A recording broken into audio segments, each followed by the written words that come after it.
हिमाचल के शिक्षा विभाग की आज अहम बैठक हुई है। शिक्षा मंत्री रोहित ठाकुर ने इस बैठक की अध्यक्षता की है और शिक्षा विभाग के वरिष्ठ अधिकारी जो हैं इस मीटिंग में शामिल हुए हैं। हर बेटा है गर्व मेरा, हर बेटी अभिमान मेरा, ना चिट्टे से मरने दूंगी ये संकल्प और काम मेरा।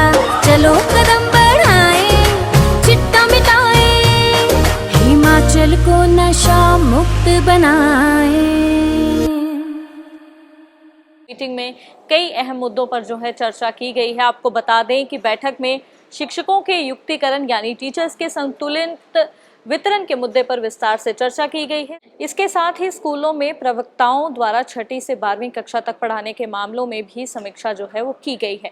बैठक के दौरान विभाग की ओर से 11वीं और 12वीं कक्षा के साइंस विषय के शिक्षकों के युक्तिकरण पर भी चर्चा हुई है। शिक्षा मंत्री ने सीबीएसई स्कूलों की स्थिति को लेकर भी अधिकारियों से अपडेट किया है। बैठक में ये जानकारी दी गई है कि प्रदेश में 400 स्कूल हैं जहां विद्यार्थियों की संख्या 20 से भी कम है। वहीं हाल में आपदा में करीब 1400 स्कूल में 121 करोड़ रुपए का नुकसान हुआ है। शिक्षा मंत्री रोहित ठाकुर ने कहा है कि सरकार शिक्षा व्यवस्था को बेहतर बनाने के लिए लगातार काम कर रही है और प्रभावित स्कूलों के पुनर्निर्माण के लिए सभी जरूरी कदम उठाए जा रहे हैं। इस पूरे मामले के बाद मीटिंग के बाद जो है मंत्री रोहित ठाकुर ने प्रेस कॉन्फ्रेंस की है। क्या कुछ कहा है, आइए सुनते हैं।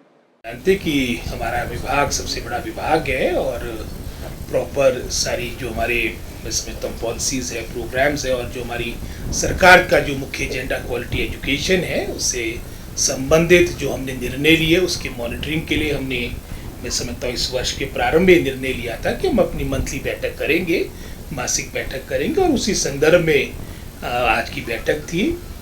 और इसमें विस्तार से जो हमारे शिक्षा विभाग से संबंधित जो पिछले महीने या सितंबर में जो हमारी लास्ट मीटिंग हुई थी उन सभी बातों को हमने रिव्यू किया है। जैसे उदाहरण के तौर पे जहाँ पर हमारे पास सरप्लस स्टाफ है, जहाँ पर आपके मैं समझता हूँ जो मानक के उसके अनुसार ज़्यादा हमारे पास वहाँ पीजीटीज़ है, टीजीटीज़ है, उनको अन्य जगह जहाँ पर उनकी आवश्यकता है तो सारे प्रपोजल विस्तार से देखे जाएंगे। और साथ ही साथ जैसे हमारे कई स्कूल्स आपके डाउनग्रेड हो रहे हैं ड्यू टू ज़ीरो इनरोलमेंट या जहाँ पर नामात्र आपकी इनरोलमेंट रह चुकी है, वहाँ के टीचर्स की भी जो पहली मैं समझता हूँ उनकी जो अपॉइंटमेंट होगी या उनको जो ट्रांसफ़र किया जाएगा उन स्कूल से जो डाउनग्रेडेड स्कूल्स है वो उन स्कूल्स में किया जाएगा जहाँ पर आपके मैं समझता हूँ जो विदाउट टीचर स्कूल्स है या जिनकी संख्या लगभग कोई ये कह सकते हैं कि 80-90 के आसपास हमारे ऐसे स्कूल्स है पूरे प्रदेश में जो आपके विदाउट टीचर स्कूल्स है और लगभग कोई सिंगल टीचर स्कूल जहाँ पर आपकी बच्चों की इनरोलमेंट मोर देन 20 है, ये भी लगभग कोई 450 के आसपास स्कूल्स है।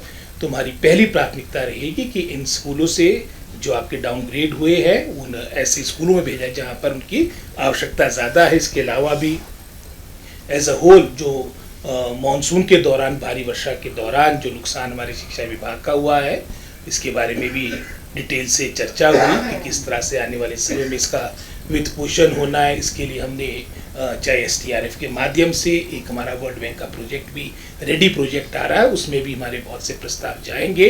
और साथ ही साथ हम अपने रेगुलर बजट में भी किस तरह से आने वाले समय में इंस्टीट्यूट जिसकी संख्या लगभग कोई मोर देन 1400 हो चुकी है, बाकी डिटेल हमारा जो प्रेस नोट डिपार्टमेंट का आएगा उसमें सारी आपको सूचना से आपको अवगत करा दिया जाएगा।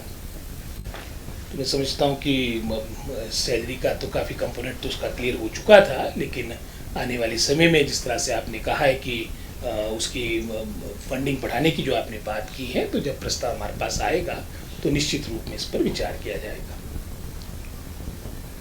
आप मान सकते हैं कि 121 करोड़ के आसपास का नुकसान हमारा शिक्षा विभाग का हुआ है, जो हमने अपने PD ने पोर्टल में भी उसको एंटर कर दिया है। और लगभग जो संख्या स्कूलों की बनती है ये लगभग 1411 के आसपास है। बाकी जो डिटेल फिगर है जैसे मैंने कह दिया है जो हमारा प्रेस नोट शिक्षा विभाग का आएगा उसमें आपको सारी बातों से अवगत करा दिया जाएगा। थे अब वर्तमान तो अब ये तो हाईकमान ने निर्णय लेना है, ये हाईकमान के द्वारा निर्णय होना है, जो उनका निर्णय होगा सब सर्वमान्य होगा। राष्ट्रीय अध्यक्ष से भी कोई बात हुई सर, तो आपसे फीडबैक लिया गया? मैं समझता हूँ कह चुका अपनी बात, जो हमसे बात पूछी गई थी वो हमने हाईकमान को बता दी है। अब निर्णय हाईकमान ने लेना है, इस ज़्यादा मैं इस विषय में बोल नहीं पाऊंगा।